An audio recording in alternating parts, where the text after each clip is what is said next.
So different events like 100-milers, multi-day events, and FKTs. What would be your choice? What would be your favoured?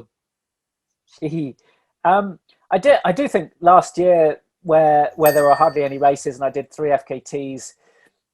I was planning to do 1 anyway, but yeah, I haven't missed races as much as I thought. Really, I got such great experiences last year from those sort of self-created events that, of course, when there are some races back on, it will be fun to race again. But actually, yeah, I love doing individual sort of record attempts and adventures.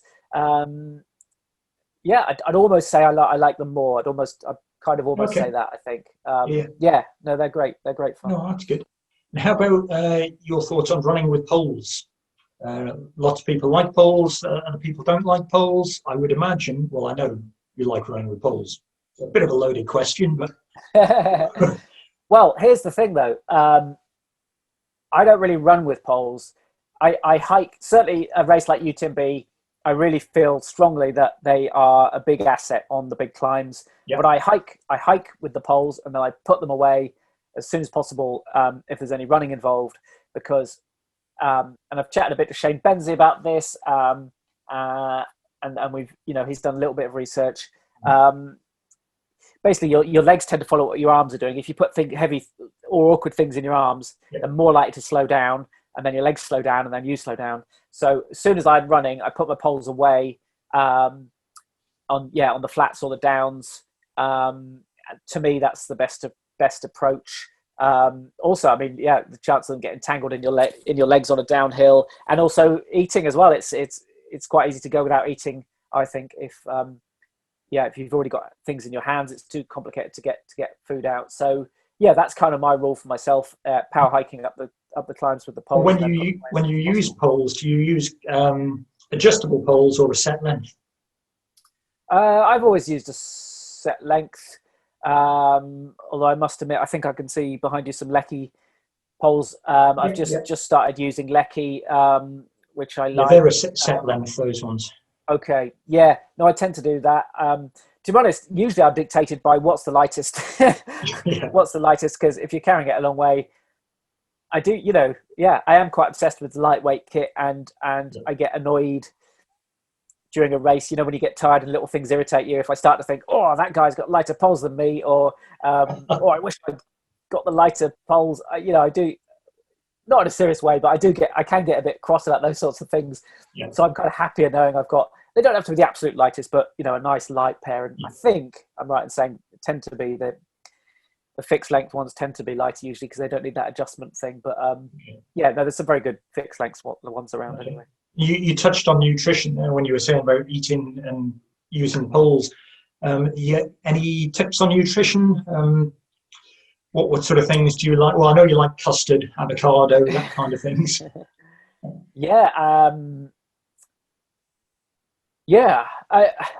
Nutrition's a kind of a huge subject, and people get it is, isn't it?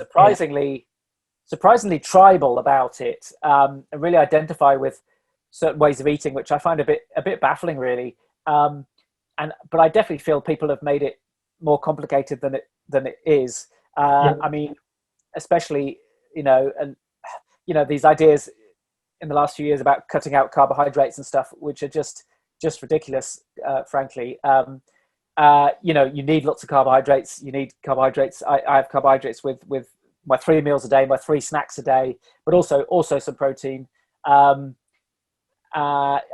mean, you need lots of food to fuel the sort of training that we're doing, and also another one, fasted training.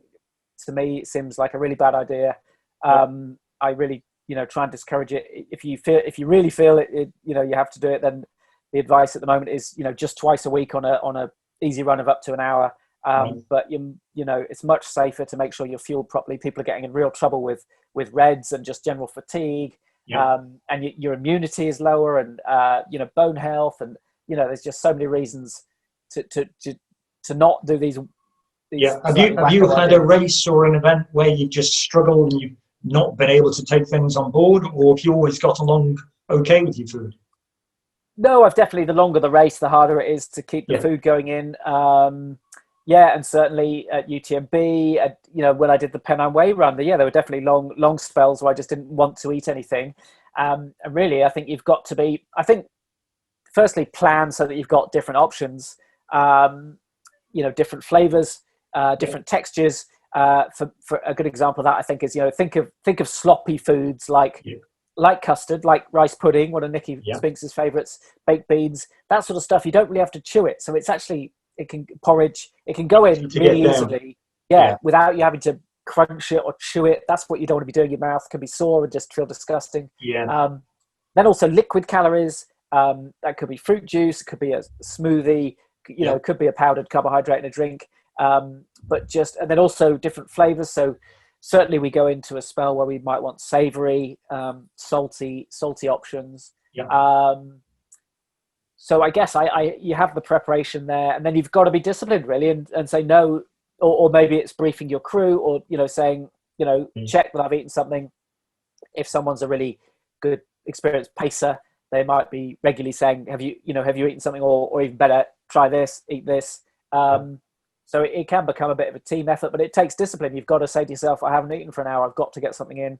Do you ever set an alarm on your watch or anything to remind yourself? Or? Yeah, that can be a really smart idea. I must admit, I think my current watch can't do that, but if your watch does that, I would definitely say, every half hour, ideally, just a little something every half hour, drip feed it in, little and often. That's a really smart idea. And on watches, do you use a particular brand? Do you use Sunto, Garmin, Coros? Or? I do have a Sunto, because they kindly loaned me one. So it's not, I don't. What do I say? So it's not necessarily, I haven't necessarily chosen that one, but they kindly give me one, and it does most things well enough. So it works for me. Yeah. Good. Okay. And how long have you used Sunto for? I don't know, 3 or 4 years. 3 or 4 years probably. It's it does the job. It's right. Good. I believe you've never had a DNF. Is that right? Yeah. You've not lived. Not in an ultra marathon. You could. There were 1 or 2. So there's been one mountain marathon where me and my partner, who is a brilliant navigator and ex-military, we just couldn't find a control in the middle of the night in a blizzard. At the Black Mountains. No, what's it called? Yeah. The Black Mountains. Yeah, the Shane only one in January. Right. Black Mountains, I think it's called. No. Black Mountains down in South Wales.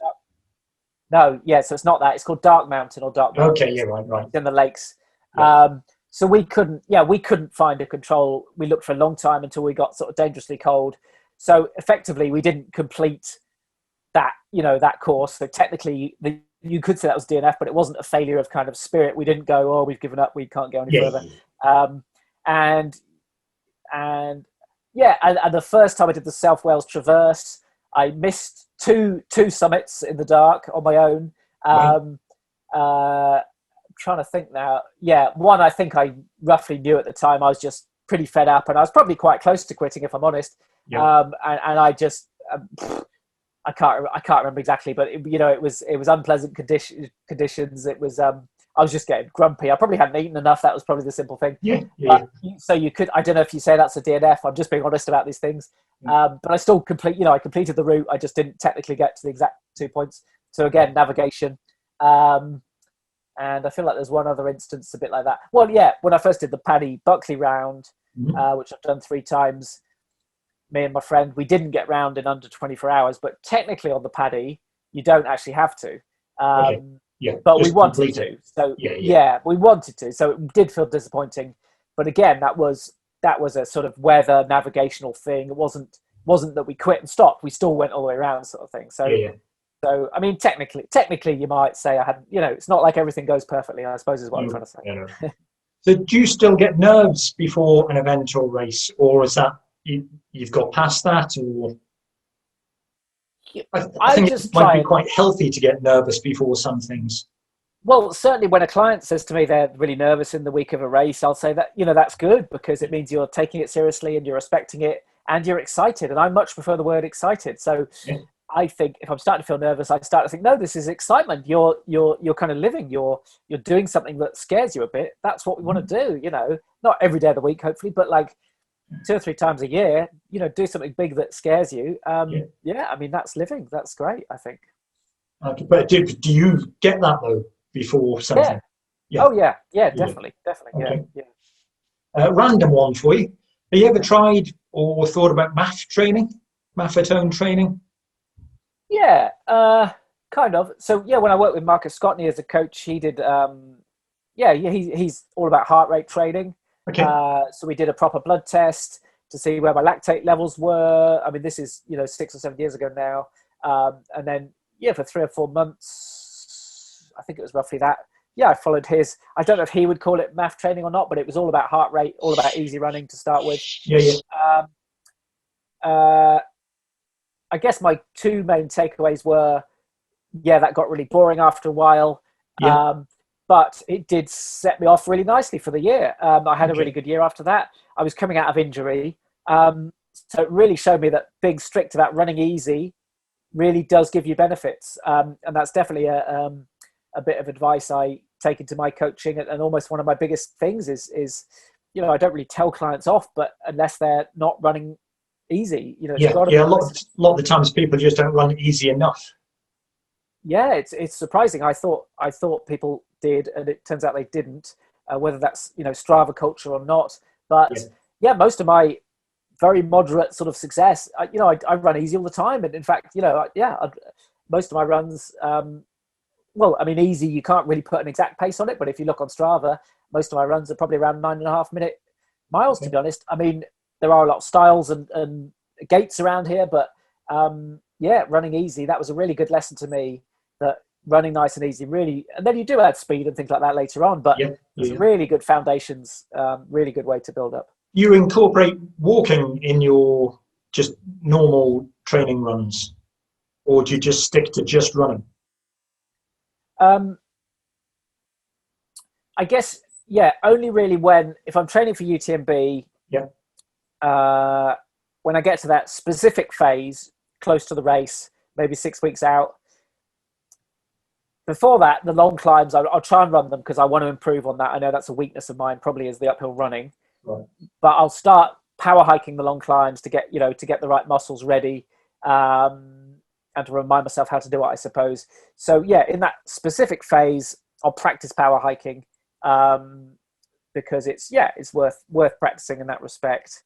But also, I never call it walking, because walking sounds like a leisurely, lazy thing to do, whereas I think power hiking sounds like it's much more manly. Yes, it's more athletic thing to do, Yes. and it's and sometimes that's important because walking can sound like almost a defeatist thing, but in something like UTMB, you're going to be power hiking or walking that, over 50% of it. So it's worth practicing, but we don't want our running economy to suffer overall, really, I suppose. Right. Okay. What would you say would be your most memorable running adventure? Oh, yeah, good question. Well, possibly actually with. That's difficult. I mean, the Pennine Way last year was incredible. One of the best moments of my life, if I'm honest, and it was wonderful to share it with so many people. So many people helped me. Feel so grateful to them. That was a huge adventure. That was wonderful. I must admit, possibly though, actually, when I ran the Cape Wrath Trail with Beth Pascal, my good friend, in a way that was, I don't know if it's more rewarding, but rewarding in a different way, because we set a record up there, but it was never too challenging for us to beat the record, with all due respect. But it was so remote up there, and we did it in winter, and it was just, we really felt like we got away from, I suppose, society, civilization, as much as you can in Britain, really. And that was really rewarding, sort of 3 or 4 days. That was a great adventure. Would you do that again in the summer, seeing though you've done it in winter? Yeah, I may well do sometime. Yeah, I guess I'm more intrigued by ones I haven't done, but Okay. maybe. I believe, yeah, a very good record-breaking runner is going to have a go at that this summer. So it'll be interesting. I'm sure he could beat our time, but we'll probably still have the winter record, which is nice. Can you say who that is, or is that? I better not. It's up to him. That's fine. That's okay. So, what would be your favourite shoe of the last 5 years? Ooh, yeah, it probably is the Terra Ultra. I knew you were going to say that. I must admit, so as I mentioned, I'm a football fan, and for most football fans, they'll know, like, every year now it seems your team brings out a new kit, which, there's obviously a huge environmental question mark about that, but also every time I see a new kit, I don't like it. Like, I don't want the new thing. I'm probably a bit conservative, certainly not in my politics, but at heart. And it is the same usually, actually. When Innovate bring out a new shoe, I usually think, I don't think I would like this one. But with the Terra Ultra, very early on, I was like, oh, actually. And I wasn't even running on the trails that it's designed for. I was wrecking the Pennine Way, and I was in the Lake District. It's designed for sort of good trails, such as UTMB, hard European trails. But actually, it was fine on the fells. It was fine on the Pennine bogs. It just seems to fit my foot. And on the Pennine Way, I had no real foot issues. I only changed, this is 261 miles. I only changed my shoes once because they'd just been wet for a long time. So I put on an identical pair that were dry. Did you have to size up at all for feet swelling, or just the same size? No. And actually, they got quite a decent sort of wide toe box. Not mega wide, but wide enough for me. And actually, apparently when your feet swell, they don't sort of go longer. They tend to go more sideways. So no, they were fine. Okay. They were fine. Yeah, really good shoe. And I think it's one of the most popular shoes now. It's doing very well. Yeah. Oh, you've obviously tried the new Trail Fly, is it? Well, yes. Are you more of a zero drop person than a raised drop? Yeah, and I've never really enjoyed having a lot of cushioning there. I do like to sense the ground, but the Trail Fly is an intriguing shoe, and some people absolutely love it. For me, I'm not sure about it yet. Like, I'm not used to having all that cushioning, so it's taking a bit of time to adapt. So I'm not sure.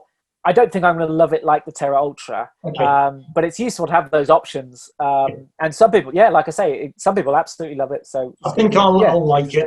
I really like the Terra Ultra, but I'm less so a zero drop person. So I think the Fly will be a bit more suited to me, whereas you're obviously adept at zero drops. Have you tried other zero drops, or?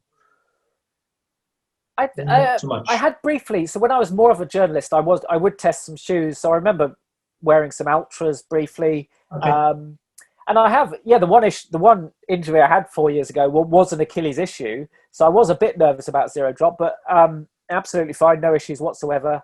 I actually also wonder, I mean, this is kind of just anecdotal and a study of one, but whether being zero drop for me anyway sort of just stretches my Achilles out and lets me use it as it should be used. Yeah. I've definitely got one very good runner friend who's had chronic Achilles issues for years, but the only shoe he can really run on is the Terra Ultra. Okay. I don't really have a view on zero drop, but they work fine for me. They're fine. Yeah. Okay. How far ahead do you like to plan? Are you like a year ahead, 2 years ahead, or is that all kind of changed after last year where you can't really plan ahead anymore? Yeah, good question. I mean, I'd say in the autumn, usually I'm getting a pretty solid idea of what I want to do that next year. And already next year, I've got at least one thing I'd quite like, maybe even two things I know I'm pretty keen to do next year. Yeah. And this year, I've got three main ideas, but two of them might be up in the air. So you're right.